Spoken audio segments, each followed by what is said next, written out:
ഇനി നമുക്ക് സ്വാമിജിയാണ് ചില ചോദ്യങ്ങൾക്ക് സ്വാമിജി ഉത്തരം നൽകുന്നുണ്ടാവും. ഹരി ഓം. ഇതുപോലെ തന്നെയാണ്, ഒത്തിരി ചോദ്യങ്ങളാണ്. ആദ്യത്തേത് ഒരു ജിജ്ഞാസു ആണ്, പേരൊന്നും രേഖപ്പെടുത്തിയിട്ടില്ല. സന്യാസിമാർ ഗൃഹത്തിൽ താമസിക്കരുത്, ശിഷ്യന്മാരെ കൊണ്ടു നടക്കരുത്, ഗ്രന്ഥം രചിക്കരുത്, വായിക്കരുത് എന്നെല്ലാം പറയുന്നു സന്യാസമാർഗത്തിൽ. പിന്നെ എന്തിനാണ് സന്യാസി മഠങ്ങൾ എന്തിനാണ്? ഈ സന്യാസിമാർ ഗൃഹത്തിൽ താമസിക്കരുത് തുടങ്ങിയ കാര്യങ്ങളൊക്കെ പറയുന്നത് രാജാവിൻ്റെ ഭരണം പ്രബലമായിരുന്ന കാലത്താണ്. രാജഭരണം ദേശത്തുണ്ടായിരുന്ന സമയത്ത് സമാജത്തിലെ ഏറ്റവും പ്രാധാന്യമുള്ള വ്യക്തിത്വം എന്ന് പറയുന്നത് മോക്ഷാചാരിയായിരുന്നു, സന്യാസിയായിരുന്നു. മോക്ഷം പരമപുരുഷാർത്ഥിയാണ്. പുരുഷാർത്ഥത്തിന് വേണ്ടിയിട്ട് പ്രയത്നിക്കുന്നവനാണ് ഒന്നാം സ്ഥാനം. അതുകൊണ്ട് തന്നെ അതിനെല്ലാ വ്യവസ്ഥകളും ചെയ്ത് കൊടുക്കേണ്ടതുണ്ട് എന്ന് രാജശാസന തന്നെ ഉണ്ടായിരുന്നു. സന്യാസിക്ക് ഒരിടത്ത് ഒരു ബുദ്ധിമുട്ടും ഉണ്ടാകുമായിരുന്നില്ല. അന്ന് നിയമം അതുകൊണ്ട് തന്നെ വെച്ചു, സന്യാസി ഗ്രഹമൊന്നും തൻ്റേതായ ഗ്രഹമൊന്നും വേണ്ട, പാടില്ല. 3 ദിവസത്തിൽ കൂടുതൽ ഒരിടത്തും താമസിക്കാൻ പാടില്ല. എവിടെയെങ്കിലും താമസിച്ചാൽ തന്നെ അത് നദീതീരങ്ങളോ ഗുഹകളോ മരപ്പൊത്തുകളോ ശ്മശാനങ്ങളോ ഇങ്ങനെയുള്ള സ്ഥലങ്ങളിലൊക്കെ താമസിച്ചാൽ മതി തുടങ്ങിയ രീതിയിലായിരുന്നു നാരദ പരിവ്രാജോപനിഷത്ത്, അതുപോലെ തന്നെ സന്യാസോപനിഷത്ത്, മഹോപനിഷത്തൊക്കെ വളരെ വ്യക്തമായിട്ട് അത് പറയുന്നുണ്ട്. ഉപനിഷത്തുകളെല്ലാം പറയുന്ന കാര്യമാണ്. പക്ഷെ പിൽക്കാലത്ത് രാജ്യത്ത് വളരെ വ്യത്യസ്തമായ രീതിയിലുള്ള ചിന്താധാരകളും സമ്പ്രദായങ്ങളും ഒക്കെ വന്ന സമയത്ത്, രാജഭരണമൊക്കെ പോയ കാലം, ആരും ഈ വക കാര്യങ്ങളിൽ ഒന്നിലും പ്രാധാന്യം കൊടുക്കാത്ത ഒരു സാഹചര്യം വന്നു. സന്യാസിമാർ അലഞ്ഞു തിരിഞ്ഞ് നടന്നാൽ അവനെ ഗൗനിക്കാത്ത ഒരു സമയത്തിലേക്ക് വരെ വന്നിട്ടുണ്ട്. ഇപ്പോൾ അലഞ്ഞു തിരിഞ്ഞ് നടക്കുന്ന സന്യാസി ആരും നോക്കില്ല. അത് നല്ല സൗകര്യമൊക്കെ ഉണ്ടെങ്കിൽ എല്ലാവരുടെയും കാര്യം അങ്ങനെയല്ലേ? ഇപ്പോൾ നമ്മൾ ഈ ഇരിക്കുന്നവരുടെല്ലാം അങ്ങനെയാണ്. നല്ല വലിയ ഗംഭീരൻ വലിയ വണ്ടിയിലും വലിയ മഠമൊക്കെ ഉള്ള ആളെ നമ്മൾ മാനിക്കുകയുള്ളൂ. അപ്പോൾ നമ്മൾ തന്നെയാണ് അതിന് ഉത്തരം കണ്ടെത്തേണ്ടത്.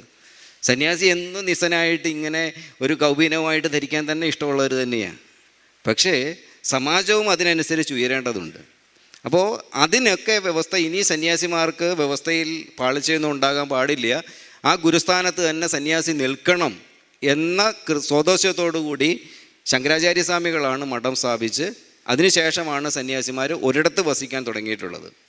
അതിനുശേഷം അതേ കർമ്മങ്ങൾ തന്നെ സമാജത്തിനകത്ത് ചെയ്ത് സ്വന്തം ആചരണങ്ങളൊക്കെ ആയിട്ട് സന്യാസി ജീവിക്കുന്നുമുണ്ട്. അതാണ് അതിൻ്റെ ഉത്തരവുള്ളത്.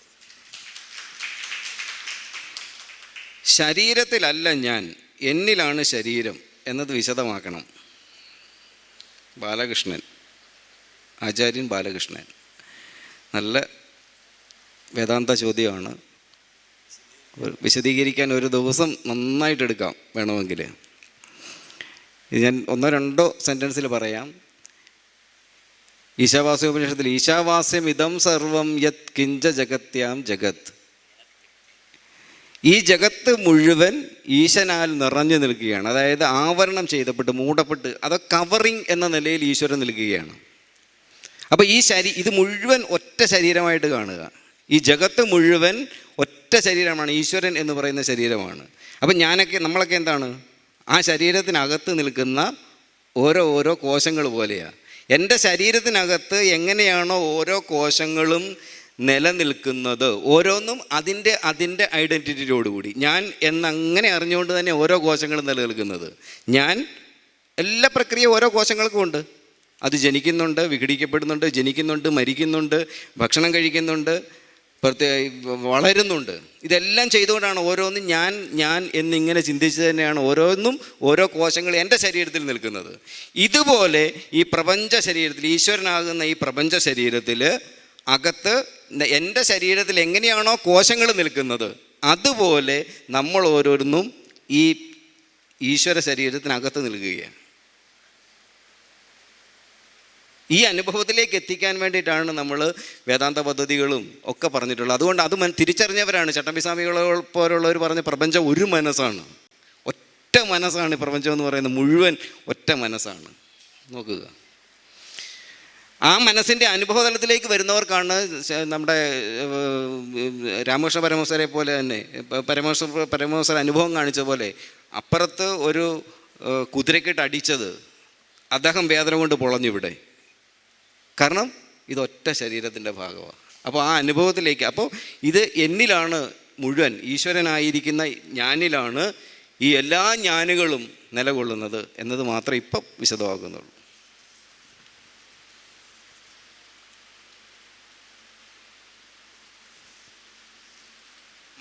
മന്ത്രദീക്ഷയുടെ പ്രാധാന്യം എന്ത്? അതെടുത്താൽ ശ്രദ്ധിക്കേണ്ടത് എന്ത്? മന്ത്രദീക്ഷ നമ്മുടെ പാരമ്പര്യത്തിൻ്റെ ആദ്യകാലം മുതൽ തന്നെ ഒരു ആചരണ വ്യവസ്ഥയിലേക്ക് ആര് കിടക്കുന്നു, ദീക്ഷിതനാകുന്ന സാധനാ പദ്ധതിയിലാണെങ്കിലും സന്യാസത്തിലാണെങ്കിലും മറ്റേതെങ്കിലും ഒരു ദീക്ഷയിലേക്ക്, ഒരു സമ്പ്രദായത്തിലേക്ക് നീങ്ങുന്ന ഏതൊരാൾക്കും നമ്മുടെ ആചാര്യന്മാർ ഏതെങ്കിലും ഒരു മന്ത്രം അവൻ്റെ ഗുണങ്ങളെ, ഗുണവിശേഷങ്ങളൊക്കെ തിരിച്ചറിഞ്ഞിട്ട്, അവൻ്റെ സ്വഭാവം എന്താണ്, അവൻ്റെ ഗുണങ്ങൾ എന്താണ്, ഇതെല്ലാം തിരിച്ചറിഞ്ഞിട്ടാണ് ഒരാൾക്ക് ഒരു മന്ത്രം, ഒരു ഗുരു കൊടുക്കുക. ആ മന്ത്രത്തിൽ കൂടി അവൻ സിദ്ധിയെ പ്രാപിക്കണം. അതിലേത് ദേവതയാണോ വെച്ചിട്ടുള്ളത്, ഏത് ഗുണങ്ങളെയാണോ ദേവത മുൻനിർത്തിയിരിക്കുന്നത്, ആ ഗുണങ്ങളെ അവൻ്റെ ജീവിതത്തിൽ സിദ്ധമാക്കണം. അപ്പോൾ അതിന് വേണ്ടിയിട്ട് പ്രയത്നം, ഇപ്പോൾ സമയനിഷ്ഠ പാലിക്കണം, കൃത്യത പാലിക്കണം, ജാഗ്രത പാലിക്കേണ്ടതുണ്ട്. ഒരുപാട് സമയനിഷ്ഠകളും ഭക്ഷണക്രമങ്ങളും ഒക്കെ പാലിക്കണം. ഇതെല്ലാം ചെയ്യുമ്പോൾ മാത്രമേ ഈ പറയുന്ന ആചാര്യൻ സങ്കല്പിച്ചിരിക്കുന്ന പോലെയുള്ള ഫലങ്ങൾ ഒരു മന്ത്രം കൊണ്ടുണ്ടാവുകയുള്ളൂ. നമ്മുടെ ശരീരത്തിൻ്റെ ഓരോ പോർഷനുകളും ഉണർത്തുവാൻ പോലും പര്യാപ്തമാണ് വാസ്തവത്തിൽ ചില മന്ത്രങ്ങൾ.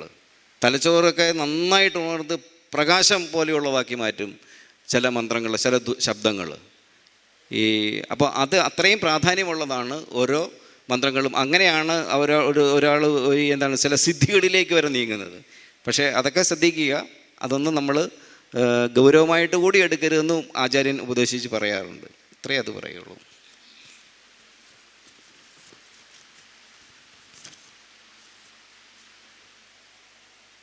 ധർമ്മക പ്രോത്സിത എന്ന് പ്രചരിപ്പിക്കുന്ന ഭാഗവതം സപ്താഹം നടത്തുന്ന ആചാര്യന്മാർ, ഉദ്യോഗസ്ഥന്മാർ ശമ്പളവും ദക്ഷിണയും ഒരുമിച്ച് വാങ്ങിക്കുന്നത് ശരിയാണോ?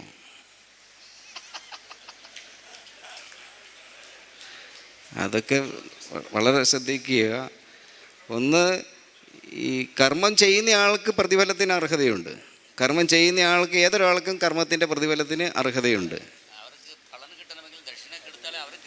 അവർക്ക് കിട്ടുകയുള്ളൂ. അതെ.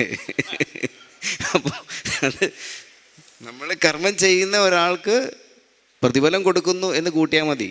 നമ്മളിപ്പോൾ ഒരാൾക്ക് ഇപ്പോൾ ഒത്തിരി അയാൾക്ക് ശമ്പളം ഉണ്ടെന്നുള്ളതോ, നമ്മളിപ്പോൾ ഭിക്ഷക്കാരൻ, ഇപ്പോൾ ഈ നമ്മുടെ മുമ്പേ നടക്കുന്ന ഭിക്ഷക്കാരന് നമ്മൾ അയാൾക്ക് വേറെ എന്തെങ്കിലും ധനമുള്ള ആളാണോ എന്നൊക്കെ നോക്കിയിട്ടാണോ? നോക്കേണ്ട കാര്യമുണ്ടോ? ഇത് കൊടുക്കുമ്പം നമ്മളല്ലേ സന്തോഷിക്കുന്ന വാസ്തവത്തിൽ. ആർക്ക് കൊടുത്താലും നമ്മളാണ് സന്തോഷിക്കുന്നത്, കൊടുക്കുമ്പം നമ്മളാണ് സന്തോഷിക്കുന്നത് എന്ന് കരുതിയാൽ മതി. നമ്മൾ ആചാര്യന് സമർപ്പിക്കുന്നു. അയാൾ ഉദ്യോഗസ്ഥനായിക്കോട്ടെ, 2 ശമ്പളമുള്ള ആയിക്കോട്ടെ, നമുക്ക് എന്താ വിഷയം? ദക്ഷിണയായിട്ട് നമ്മൾ സമർപ്പിക്കുന്നു. പിന്നെ അത് സമാജത്തിന് ഗുണകരമാക്കുന്ന രീതിയിൽ, നല്ല ആചാര്യനാണെങ്കിൽ അത് സമാജത്തിന് ഗുണം ഉണ്ടാക്കുന്ന രീതിയിൽ അത് വിനിയോഗം ചെയ്തോളൂ. കുട്ടിയാണ്. അവിടെ ഒരു ചോദ്യം ഉണ്ടായിരുന്നു, അതിനകത്ത് കാരണം ദണ്ട് സ്വീകരിക്കുന്ന ഒരു സമ്പ്രദായത്തിലല്ല ഞാൻ നിൽക്കുന്നത്, അതുകൊണ്ടാണ് ദണ്ടിനെ കുറിച്ച് അതിനകത്ത് ചോദ്യം ഉണ്ടായിരുന്നു. ഇപ്പം ദണ്ട്, സന്യാസത്തിൽ ദണ്ട്, കമണ്ടലു അതിനകത്തുള്ളതുകൊണ്ട് കമണ്ടലു ഞാൻ സ്വീകരിച്ചതാണ്. അപ്പോൾ അവന് ഉത്തരം പറഞ്ഞാലോ എന്ന് തന്നെ കരുതി. ഇപ്പം ദണ്ടെന്ന് പറയുന്നത് വാസ്തവത്തിൽ ദണ്ട് കൊടുക്കുമ്പോൾ അവൻ്റെ ഈ ലോകക്കാഴ്ചകൾ ആ ദണ്ടിനപ്പുറത്തേക്ക് പോകരുത് എന്നാണ് വെച്ചിട്ടുള്ളത്. ഈ ലൗകികമായ കാഴ്ചകൾ ആ ദണ്ടിൻ്റെ പരിധിയിൽ ഒതുങ്ങണം. രണ്ടാമത്തേത് കമണ്ടൽ സൂചിപ്പിക്കുന്നത് അവന് ഭക്ഷണം, വെള്ളം, ഇതിന് വേണ്ടിയിട്ട് അവന് ഈ കൂടുതലും സംഭരിച്ച് വെക്കാൻ പാടില്ല. അതിന് വേണ്ടിയിട്ട് മാത്രം, അന്നന്നത്തേക്ക് വേണ്ടിയത് മാത്രം സ്വീകരിക്കാൻ വേണ്ടിയിട്ടാണ് കമണ്ടലു കൊടുത്തിരിക്കുന്നത്. പിന്നെ കൊടുക്കുന്നത് ഈ കൗബീനവും മാത്രമാണ്. ഇതുകൂടെ ചേർത്താണ് സന്യാസത്തിലേക്ക് കൊടുക്കുന്നത്. അപ്പോൾ അതാണ് അതിൻ്റെ ഒരു വ്യവസ്ഥ. അടുത്തത്, വെറും ഉപരിപ്ലവ സ്വഭാവമുള്ള ഭക്തിമാർഗത്തെ അവതരിപ്പിച്ച് കാണിക്കുക എന്ന രീതി വിട്ട് ജ്ഞാനത്തിൻ്റെ വഴി കൂടുതൽ പ്രാധാന്യം നൽകി അവതരിപ്പിക്കുക എന്ന നിർദ്ദേശം സ്വാഗതാർഹമാണ്. അത് നടപ്പാക്കാൻ എന്താണ് വഴി?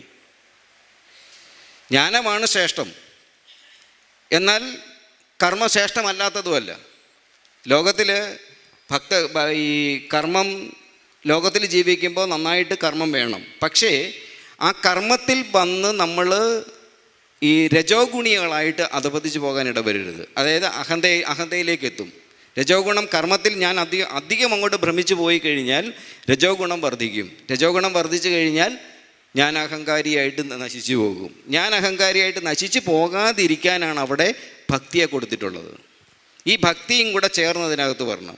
അതിനകത്ത് ഭക്തിയും കൂടെ ചേർന്ന് വരുമ്പോൾ ഞാൻ അഹന്ത ഒരല്പം ശമിക്കുക. എന്നേക്കാൾ കൂടുതലായിട്ട് ഇതിൻ്റെ മുഴുവൻ അധ്യക്ഷനായിട്ടിരിക്കുന്നത് ഈശ്വരനാണ് എന്നതാണ് ഭക്തിയുടെ അടിസ്ഥാന സാധനം.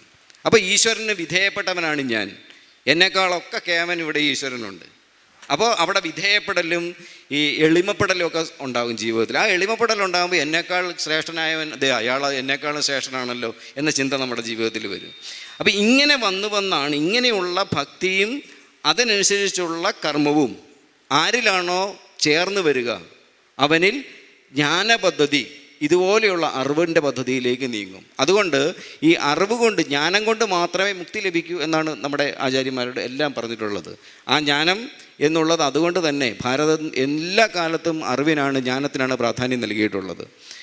ഇത്രയും അറിവിന് പ്രാധാന്യം കൊടുത്ത ഒരു ദേശവും ലോകത്തൊരിടത്തും ഉണ്ടായിട്ടില്ല. അറിവാണ് നമ്മുടെ ഈശ്വര തുല്യമായിട്ടുള്ള സാധനം. ആ ജ്ഞാനത്തിന് പ്രാധാന്യം കൂടുതൽ കൊടുക്കുന്നതിന് വേണ്ടിയിട്ടാണ് നമ്മൾ ഉപനിഷത്തുകളിലേക്കും ഭഗവത്ഗീതയിലേക്കും നമ്മുടെ മീമാംസകളിലേക്കും മറ്റ് ശാസ്ത്ര വ്യവസ്ഥകളിലേക്കൊക്കെ കൂടുതൽ പോകണം. അല്ലാതെ ആദ്യത്തെ പടി എന്നാണ് ഭക്തിയൊക്കെ വെച്ചിട്ടുള്ളത്. ക്ഷേത്രം എന്നതൊക്കെ ആദ്യത്തെ പടിയായിട്ട് മാത്രമേ പറഞ്ഞിട്ടുള്ളൂ ആചാര്യന്മാർ. ആ പടി കിടന്ന് ചത്തുപോകാൻ ഇടവരരുതെന്നാണ് പറഞ്ഞത്. ആ പടി കിടന്ന് ചത്തുപോകാതെ അവിടെ നിന്ന് ഓരോ പടി മുകളിലോട്ട് പോകാൻ പറ്റണം. മതത്തിനെ തന്നെ പറഞ്ഞിട്ടുള്ളത് ഊർധ്വോന്മുഖമാകാൻ ഉപകരിക്കുന്നത്, അതായത് മുമ്പേ പറഞ്ഞതുപോലെ മുകളിലേക്ക് പ്രവേശിക്കാൻ ബോധത്തെ ഊർധ്വോന്മുഖമാക്കാൻ ഉപകരിക്കുന്നതാണ് ഭാരതത്തെ സംബന്ധിച്ചിടത്തോളം മതം എന്ന കാഴ്ചപ്പാട് തന്നെ.